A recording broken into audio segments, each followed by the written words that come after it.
King Velthak, the Conqueror, sat upon his throne of crystallized starlight, his massive form radiating the authority of a ruler who had never known defeat.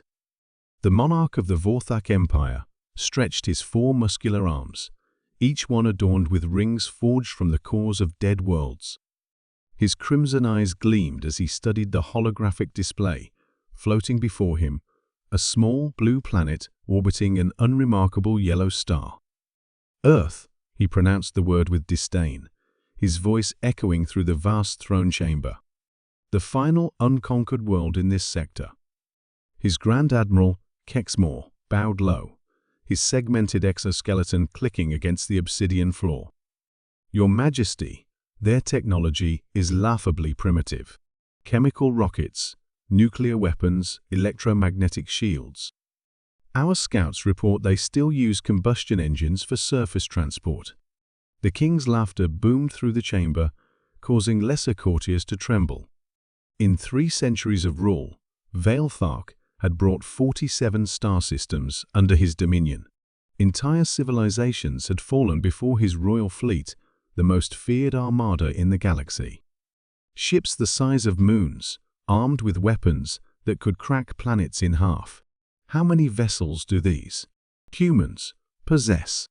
The king inquired, already bored by the prospect of such an easy conquest. Approximately 800 ships of various sizes, Your Majesty. Their largest battleship measures only 400 meters. Our smallest destroyer is twice that length. Velthak waved a dismissive hand. Send the royal fleet. All of it. I want these humans to witness the full might of the Vorthak Empire before they surrender. Perhaps their terror will be amusing. The royal fleet that departed the Vorthak homeworld 3 days later was a sight to inspire awe and despair in equal measure. 15,000 vessels of every conceivable design, from nimble fighters to the massive throne ship that served as Velthak's mobile palace. The fleet's combined mass was equivalent to a small moon, its weapons capable of rendering entire solar systems uninhabitable. As they emerged from hyperspace, at the edge of Earth's solar system, the king expected to receive immediate surrender transmissions. Instead, his communications officer reported something unprecedented. Your Majesty, the humans are ignoring us.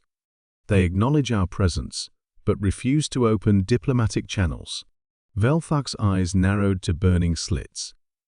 Ignore? No species has ever dared ignore the Vorthak Empire. Show them our power.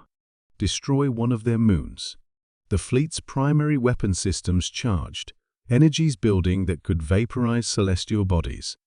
But before they could fire, a single transmission reached the throne ship, not through conventional channels, but somehow appearing directly in the king's mind. The voice was calm, almost gentle, belonging to an elderly human male. I am Dr. Marcus Webb, director of Earth's Theoretical Physics Institute. We've been expecting you, King Velthak. The monarch leaped from his throne, rage contorting his features. Expecting us? Impossible. How do you know our language? How are you speaking directly into my consciousness? We've been watching your empire for quite some time, Dr. Webb continued, his tone remaining unnervingly peaceful. We've studied your conquest patterns, your technology, your weaknesses. Did you really think a species capable of splitting atoms wouldn't eventually learn to split reality itself?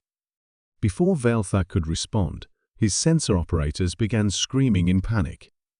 The readings they were receiving defied every law of physics the Vorthak understood. Sir, the space around Earth is changing. Reality flux readings are off the charts. Through the throne ship's massive viewing ports, the king watched in growing horror as the fabric of space-time began to ripple around the small blue world. It wasn't a weapon in any conventional sense. It was as if the humans had learned to rewrite the fundamental constants of existence itself. You see, Dr. Webb's voice continued in the king's mind. We discovered something remarkable during our quantum experiments. Reality isn't as fixed as most species believe. It's more like a computer program, and once you understand the code, you can make edits.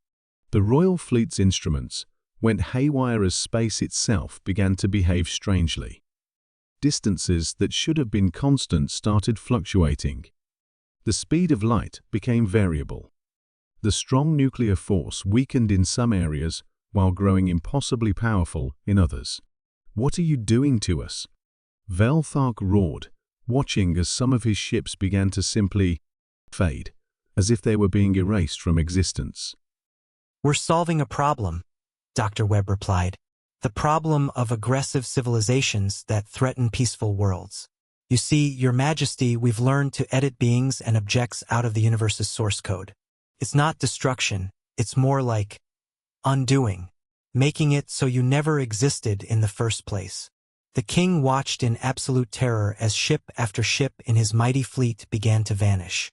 Not destroyed, not vaporized, simply ceasing to be, as if they had never been built, never been crewed, never been imagined. The universe was literally forgetting they had ever existed. "This is impossible," Velthark screamed. "Matter cannot be created or destroyed." "That's true," Dr. Webb acknowledged, "within the standard model of physics. But we stopped limiting ourselves to standard models decades ago. We learned to access the underlying quantum field that determines what is real and what is not. Your fleet isn't being destroyed. It's being retroactively prevented from ever having existed." Half the royal fleet was gone now, and with each vanishing ship, even the memories of their construction were being wiped from history. The crew's families back on the homeworld would wake tomorrow with no recollection of ever having children in the military. The shipyards that built the vessels would have records of constructing completely different craft. "Please," the king found himself begging for the first time in 3 centuries. "We'll leave. We'll never return. Just stop this madness." "I'm afraid it's too late for that," Dr. Webb said with what sounded like genuine sadness. "You've already made your choice by coming here with conquest in mind. We're simply ensuring that choice never gets made again." Velthark looked around his throne chamber and realized that most of his crew was gone. Not dead, but edited out of existence so thoroughly that he couldn't even remember their names. Had they ever existed at all? The uncertainty was maddening. "But why?" he whispered as his own body began to fade at the edges. "Why this elaborate cruelty? You could have simply destroyed us quickly." "Because," Dr. Webb replied, "when an aggressive civilization is simply destroyed, other aggressors learn about superior weapons and try to develop countermeasures. But when an entire fleet simply stops existing, when there's no trace it was ever real, well, that makes other would-be conquerors question the very nature of reality itself. It makes them hesitant to test whether their own existence might be just as editable." The last thing King Velthark experienced was the horrifying realization that his vast empire, his centuries of conquest, his very identity as the greatest military leader in galactic history, all of it was being retroactively undone. The universe was being rewritten so that he had been nothing more than a peaceful philosopher king who had never harmed anyone. As the editing process completed, a new version of history settled into place. In this timeline, the Vortak Empire had always been a federation of scholars and artists. King Velthark had been remembered as a patron of sciences and arts, not conquest.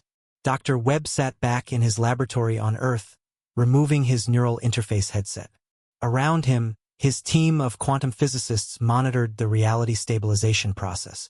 "Any regrets?" asked his assistant, Dr. Sarah Chun. Webb considered the question carefully. "They made their choice when they came here with conquest in mind. We simply ensured the universe reflects the better version of that choice, the one where they chose wisdom over warfare." Outside the laboratory windows, Earth continued its peaceful orbit around the sun, its inhabitants unaware that they had just erased the most powerful military force in the galaxy from existence itself. In the cosmic community, whispered rumors would spread about fleets that vanished completely, about the mysterious human ability to edit reality. And would-be conquerors across the galaxy would look at Earth's small blue dot and wonder, if they approached with hostile intent, would they simply cease to have ever existed at all?